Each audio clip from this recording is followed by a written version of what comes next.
80 years ago, a group of chiropractors came together with one simple mission: protect the profession they loved. Today, the organization they created is NCMIC, and it stands as one of chiropractic's most trusted names. When you talk to anyone about who helped build that foundation, there's one name that comes up that you just can't ignore: Dr. Lou Sportelli. He's been a clinician, an advocate, a national leader, and one of the loudest champions for chiropractic anywhere. And today, as we celebrate NCMIC's 80th year, we sit down with Dr. Sportelli, a man who's lived and shaped much of the history of our profession.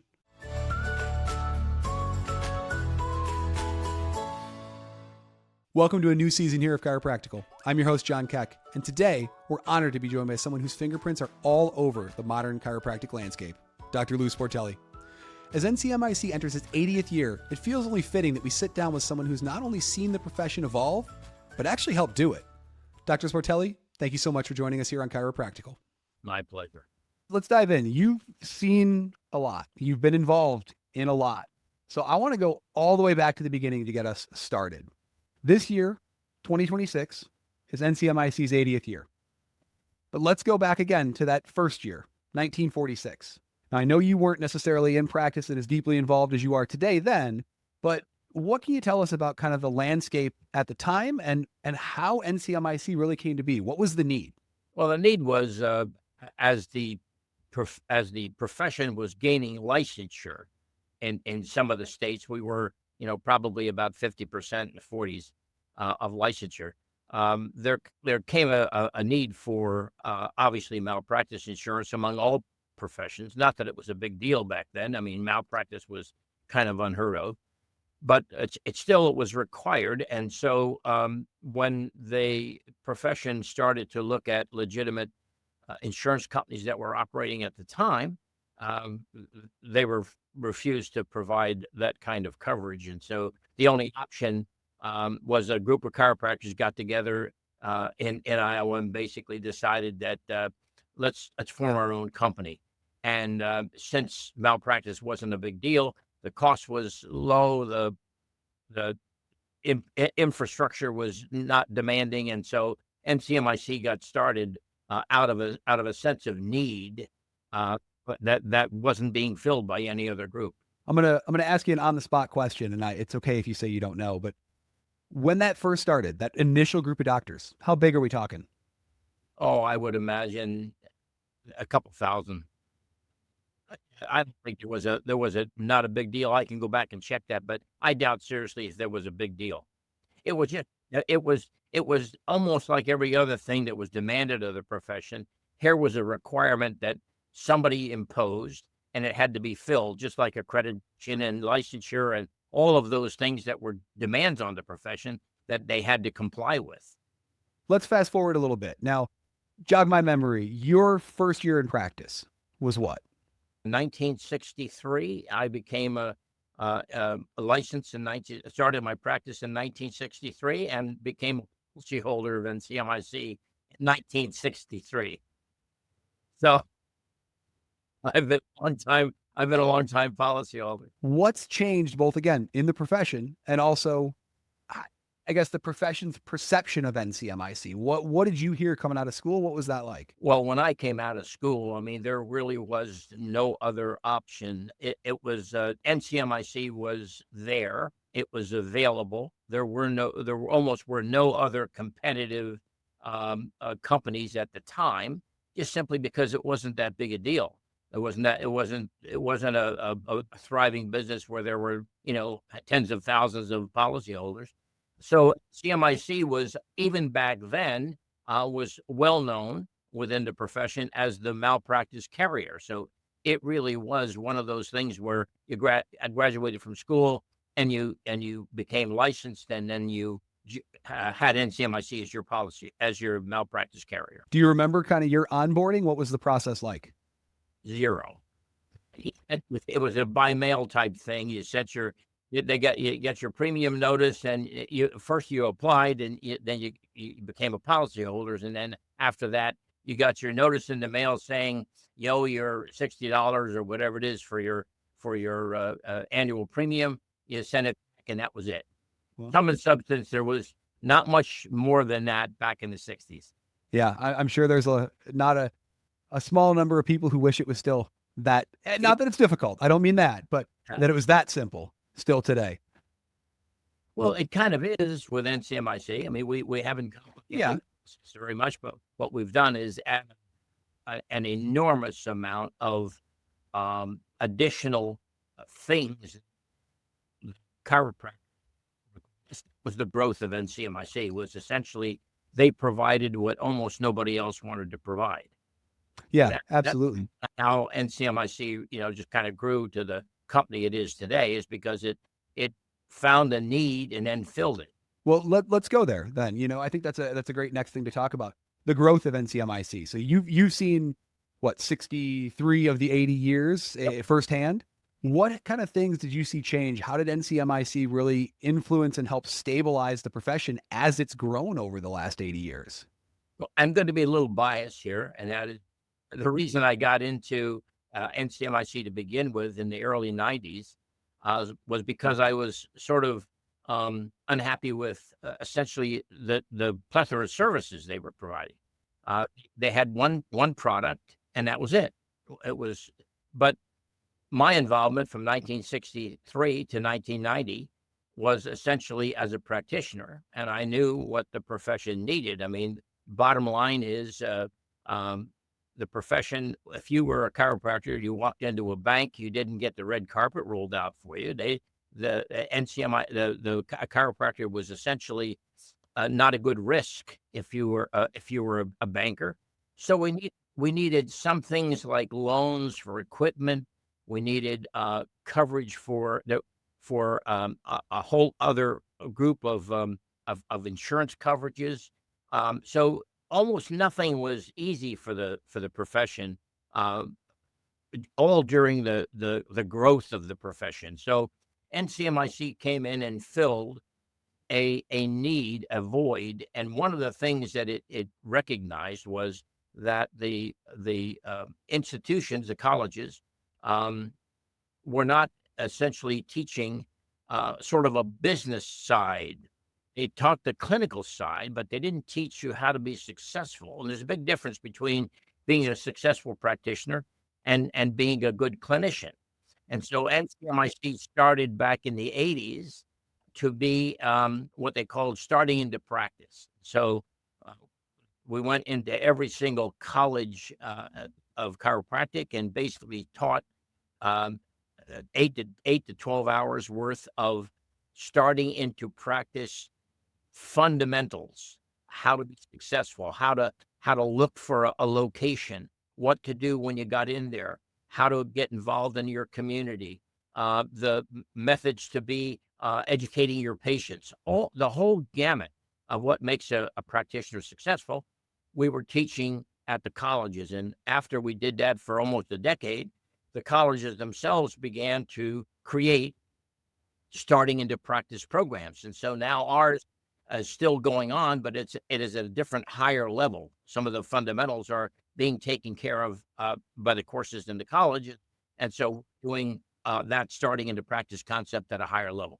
You don't know where to start, right? How do you find patients, especially when you're in an area like I went to National, Midwest, Illinois, Iowa, Minnesota, you've got Missouri, you've got schools all over, right? So there's a high saturation of people there. That's a huge thing is teaching people how to get started, be successful, run a business. So I think that was a fantastic place to start because you got to get your legs under you before you can start running. What then, back in the 90s, if you think about it, what really skyrocketed NCMIC into prominence was because the 90s was a very difficult decade for the chiropractic profession. And why is because stroke, the issue of stroke became almost a decade-long challenge for the profession. It was a scary challenge. It was a scary time for the practitioners. It was a scary time for the patients. It was a media frenzy. And so what happened is NCMIC then developed what I'll call our SWAT team of defense counsel. So two things got combined. Number one, the expertise of the claims department within the framework of NCMIC, which ultimately became, you know, a crack organization. They really knew and understood claims. And the interesting part about that was not just like a little business. It was, you can almost hear it in the language that they called. If a doctor called, and it was my doctor called today. So about ownership being taken care of in the claims division, and then to retain a SWAT team of defense attorneys, which we did a defense counsel seminar on an annualized basis, because the malpractice case for a chiropractor and a malpractice case for a medical physician is entirely different. What we did was, we didn't teach our attorneys how to defend a malpractice case. We taught them what chiropractic was so they could defend it better.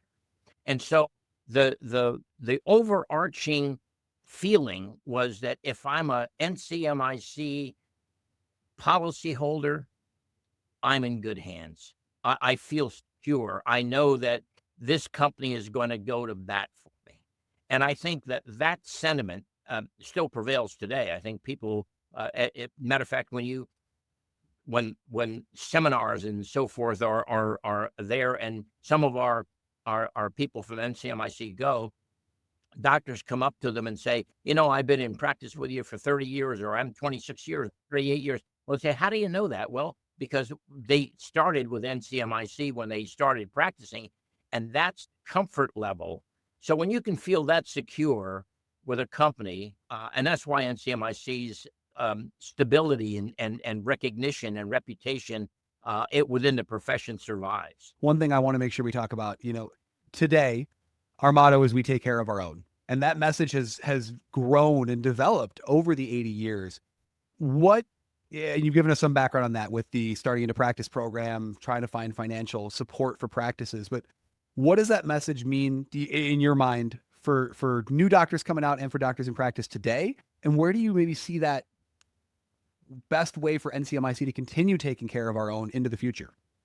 Well, first of all, let's define our own. What does that mean? And it means, from our own point of view, from NCMIC, it's our own employees.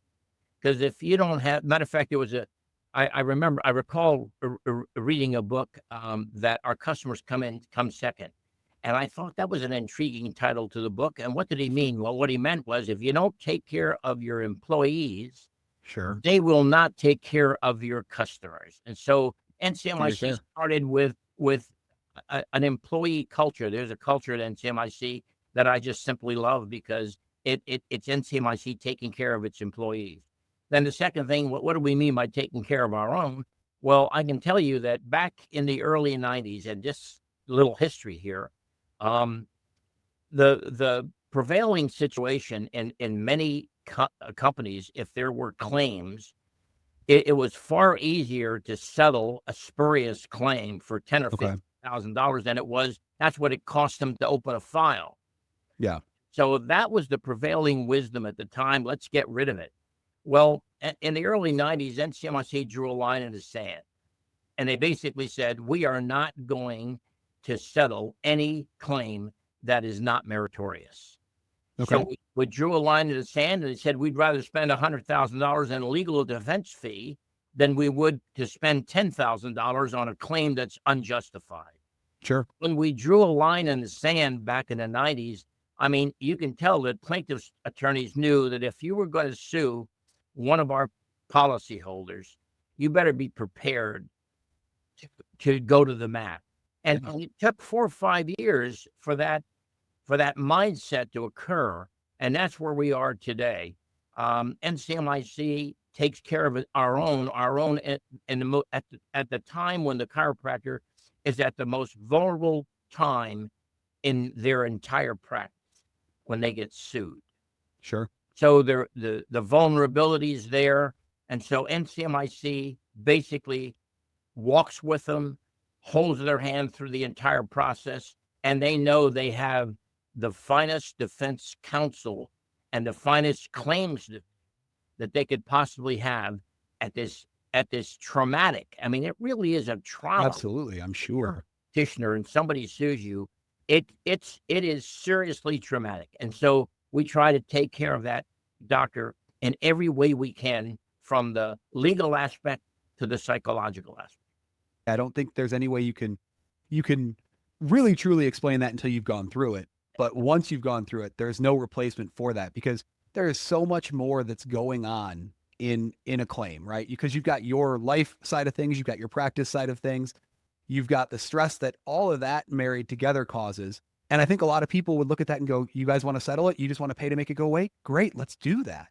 But then they forget there's all the after effect of that too, right? There's all the National Practitioner Data Bank reporting, the licensure board stuff. There's a whole snowball that starts rolling as soon as money starts going out. And make it go away now, the easy fix isn't going to be the easy fix long term. And it will why admit you did something when you didn't? Forever. It really Exactly. Scar, especially when you know that you really didn't do anything wrong. Exactly. And the other thing about NCM, you talk about how did it grow? Well, it's got its tentacles out everywhere and saying, okay, what's happening in the current world? So Sure. Back in the 60s, 70s, and 80s, I mean, there wasn't even internet service. I mean, we didn't have, I joke and say when I started practicing, they did not even have a recorder. They did not even have a telephone, a codophone. Sure. Time. So if you think about how fast the progress of technology, so NCMIC kind of looks out the landscape and says, okay, and then pretty soon came electronic payment. And so NCMIC said, okay, that's what our doctors need. Let's get the best merchant processing we can give them. Let's get the best credit card. They all need credit cards. So the things that chiropractors needed, NCMIC was keenly aware of, and then provided that service in a spectacular way because they were the company that basically took care of their own. Yeah. And I just said it's a wonderful kind of a concept that we're not a NCMIC fortunately is a mutual company, so we don't have to worry about Wall Street, anybody else. So it could take a very long range decision making and make the kind of right decisions at the right time for what the profession is needing. So it was a wonderful kind of an opportunity for NCMIC to emerge as a industry leader. Yeah. And I don't want to gloss over that fact, because I think that is, for me at least, when I start to think about it, that mutual status really is a big part of the crux of the we take care of our own, because it gives NCMIC that ability to really focus on the policyholder, right? And moving beyond the employee conversation before to the policyholder side, to really focus on them and decisions and new offerings and whatever it may be is run against the lens of what makes the most sense for the policyholder, the chiropractor, and the profession, to really make sure we're doing those things to take care of, right? Exactly. Our own. So that's fantastic. And I think you're running your train of thought right in the same line I am. You kind of alluded to this, I should say, before, the ever changing landscape. What does the future look like? What do you see coming up on the horizon that maybe NCMIC needs to be thinking about looking at to continue to take care of their own? Well, there's no question that the landscape is changing just right before our eyes, even at the moment. For example, from 1960, essentially, let's use 1960 to 2000 as that 40-year mark. Most chiropractors graduated from school. They had essentially, there was not many options. I mean, they graduated from school and the option was to open your own practice, or to be an associate with somebody, or to go in with your parents, because most of the chiropractors that second, third generation. Exactly. So there were limited options. The limited options were you were going to open your own practice, or you were going to associate with somebody. Well, now you fast forward to the end of the 20th century, the 19th century and 20th century, and you wind up saying, okay, what's happening now? If you look at the landscape, you're starting to see the evolution of franchises. Okay. So a doctor gets out of school, and today they have a couple of options. They can open up their own practice. They can buy practice, because there now is a huge percentage of people in their in a retirement mindset that want to sell Sure. their, they can go into the VA. There are research opportunities for them, or they can go into a franchise. Well, none of that was possible before. So now there's options. And so what we're seeing is, just like in medicine, about 85%, if my memory serves me correctly, about 85% of the medical physicians are now employees of large hospital networks. That's a very different model of practicing medicine. They are not autonomous. They basically now are corporate. And so they're owned by essentially by the hospital networks. And so it's a very different style of practice. It has its advantages and it has its disadvantages. Same thing with the chiropractor. You either go into your own practice, or many of them didn't want the responsibility of running so they go into a franchise. And so there's a lot of options today. So what's the landscape changing? It certainly is. And I see the biggest growth for us in the next 10 to 15 years is to be within the framework of those large integrated health networks. And why I say that with some kind of confidence is because when you consider the cost of healthcare itself and the model that we're using, which is the fee-for-service model, incentivizes doing things that really are kind of unnecessary. And so what we're going to start to see is economists, not medical physicians controlling the system, but economists looking at this and say, wait a minute. Okay.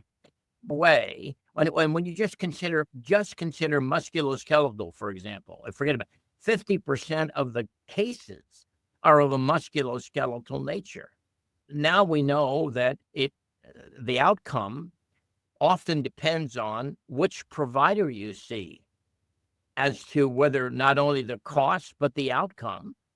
What they're looking at now is, okay, if we're going to have to change this model that we've been using for years and years and years and change it to a value-based model, there's no question that chiropractic fits into that first line of defense because it's the least expensive and probably the most effective for 50% of the conditions. I mean, up to now, the healthcare system has been siloed. So this silo didn't talk to this silo. And so if you're going to cut something out, that's why chiropractic was so easy to get cut out of the system, cut out of the reimbursement system. They took the silo of chiropractic, just simply cut it out and said, okay, we're going to save a few dollars here. What they failed to realize, if they double that silo, they would save twice reduce others in what was being used as essentially care that wasn't valid. So I think what we're starting to see now in this whole Make America Healthy Again movement, we're starting to hear things that we haven't, that chiropractors, it just makes my heart warm to hear about the fact that we finally recognize that we got a natural immunity system. So chiropractic has been talking about that for years and kind of ignored. So we're starting to see now is a groundswell movement of the recognition of the principles that the power that made the body heal the body, that the fact that the least intervention should be the first intervention. And so all of that is now starting. I mean, it's really a tsunami at its early stages of I think the healthcare system. So as a new student or an early year doctor coming out, do you think that as this integration likely happens over the next 10 to 15 years, as you put it, is this something that's going to be a fight to make happen? Or is this going to be the larger health systems coming to chiropractic and saying, hey, we need you in our buildings, in our systems, in our networks, whatever it may be? Absolutely. And the reason for that is simply this. Of course, I come from, remember, the contain and eliminate issue and era. Matter of fact, it's kind of ironic. I graduated and started practicing in 1963, and that was the year the Committee on Quackery formed its designation that they were going to first contain and then eliminate the profession. So when you think about that, and the fact that now we've come full circle, but back then we had no evidence, we had no research, and thanks to NCMIC and its 20-year research project Mhm. that it's been involved with. The data is coming out now all the time that that's the way the system's going to work. The system's going to work. We can't continue in this system the way we're at. It's just too costly. The system will collapse of its own weight. So there has to be kind of a new look at the system. And I know people look at me and say, you're optimistic and you're kind of nuts. No, I'm not. I've been around long enough to remember how this system works and how it began and how it's changing. And now I'm starting to see evidence all over that the change in the model and the incorporation of the most conservative and least costly, but most effective, is now being looked at because economics always rules the day. Sure. I mean, you want to know the real answer to any question, follow the money.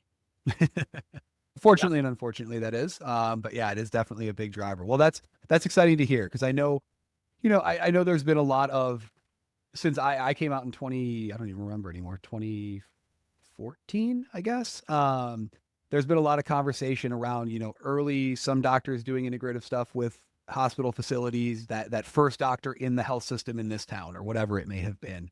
And I've seen some of the spine ortho collaborative stuff with some of the larger franchises and how that's all starting to work together. So it's definitely been an exciting path. Very interested to see where it goes. And I love the fact that it doesn't, in your opinion, sound like it's going to be a fight anymore. It's going to be more of an embraced relationship, regardless of why. That's going to hopefully help bring those professions together, those disciplines together, and ultimately the care to people, which is what we're trying to do. When you look at just, and nothing in a derogatory sense, but when you think about the reason the welcoming is the fact that if you look at the education of the medics in terms of their primary care, they basically have almost no musculoskeletal education. Yep. They have almost no nutritional education. So the professions that are going to evolve and grow stronger are going to be the chiropractic profession and the naturopathic profession. Why? Because the naturopaths are dealing with nutritional aspects and the chiropractic dealing with this incredible musculoskeletal nervous system. Sure. So it's the areas that are void currently in the current medical system, where they get in. And matter of fact, that's why even 30 or 40 years ago, orthopedic surgeons used to like to get a referral from a chiropractor. And the reason, because if they get referrals from their local medical physician, those patients did not need surgery. Yeah. But when they got a referral from a chiropractor where the patient had already been through a conservative care regimen, they were the patients that ultimately needed the services. And that's why the orthos embraced us, because they loved the chiropractors. When they got a patient from a chiropractor, they knew darn well that they'd already been through a series of conservative care. So, I mean, when you think and you take that and make that same model into the larger system, then you're going to see why the chiropractors will be essentially involved in the system at the early stages. Well, I love hearing that positive perspective for the future. I know that a lot of our listeners are going to welcome that as well, because it's been a long time coming, for sure. Well, there's been a tremendous amount of really positive things that have happened to the profession. I mean, we go back to the early Wilk suit. Nobody would have believed. I mean, that's what one of the advantages of being as old as I am at the moment, having seen all of this over the last 60 years, is I've been able to have a view from 30,000 feet, because we're on the ground, you really can't see the skirmishes. But when you really look at it from the top down, we've made some unbelievable accomplishments as a profession, as a small, unjointed, if you will, disorganized. I mean, we really are not a powerful force as an organizational issue. Each chiropractor is particularly powerful in his or her own community. Sure. But as a collective organization, I mean, it's only like 60,000 chiropractors in the United States practicing. And I mean, that's not a big deal. You got, and so one of our the advantages that we had before computers, BC, I'll call it, that we had to basically talk to each other and meet with each other and got to know each other as friends. And so therefore the common cause was understood. But as the technology made us more connected technologically, but less connected as human beings, I didn't get a chance to know you. I didn't get a chance to have dinner with you. I didn't get a chance to know what your challenges were. That it sort of made us together, but it made us apart more. We didn't know each other. And part of the problem with the chiropractic advancement today is that there is not a real strong collective organization that represents chiropractic. We're still in that kind of a disorder. Figuring that out. Yeah. And we don't have, and another one of the things is when you have an enemy, you rally around the enemy. No question about it. So we had the enemies. We had licensure as an enemy. We had the AMA as an enemy. We had accreditation as an enemy. So we had common enemies. But today, I mean, the existence of chiropractic is pretty good. Sure. There's not a common enemy that we can fight. The closest thing we have to a common enemy right now is essentially changing Medicare. Because why is that important? It's important because Medicare is the national model. Sets a lot of standards. We're in a very unfortunate position with Medicare.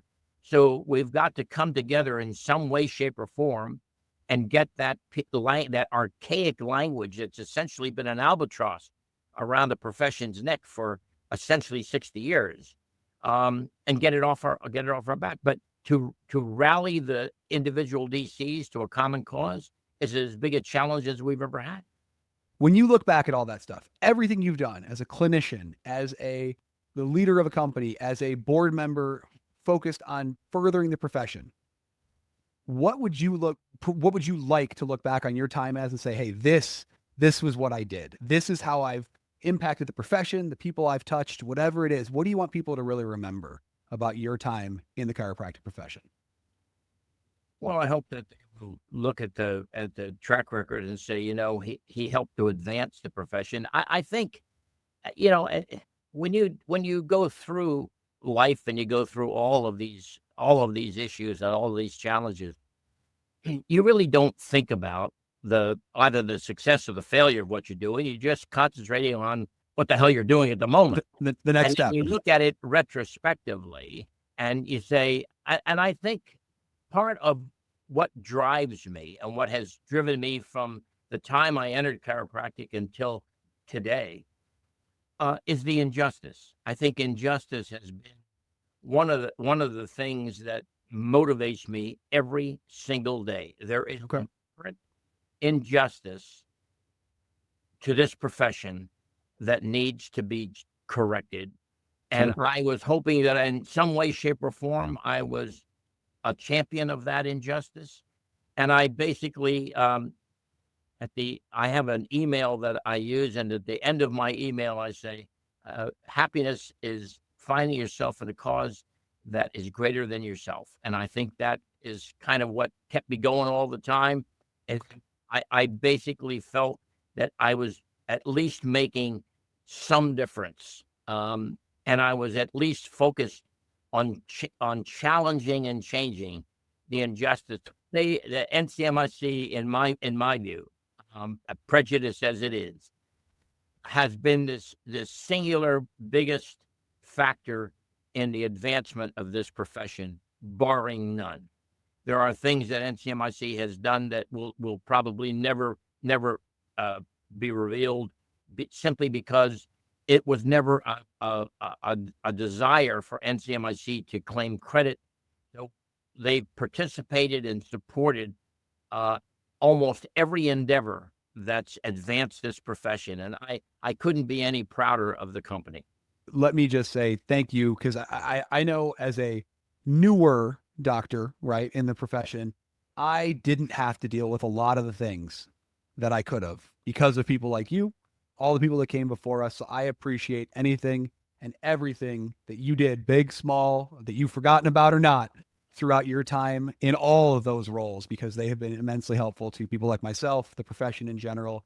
And I cannot thank you enough for that and all the information here today. So thanks for joining us. That was a fantastic conversation. And much appreciated. Pleasure. And hopefully we'll get a chance to do this again on a Yeah, absolutely. I would love to do that. But thanks again for the time today. Have a wonderful rest of your day. Will do. Thank you. Thank you again, Dr. Sportelli. You're truly a legend in the profession and a voice that has impacted so many of us. We're 80 years in, and NCMIC is still rooted in the very same idea that started it all: chiropractors. The fact that they deserved someone who understood their world, their fights, and was invested in their future. And there's no better reminder of that than the words and wisdom of Dr. Sportelli. If this is your first listen to Chiropractical, be sure to click that subscribe button below, and you can watch any video version of our episodes on the NCMIC YouTube page.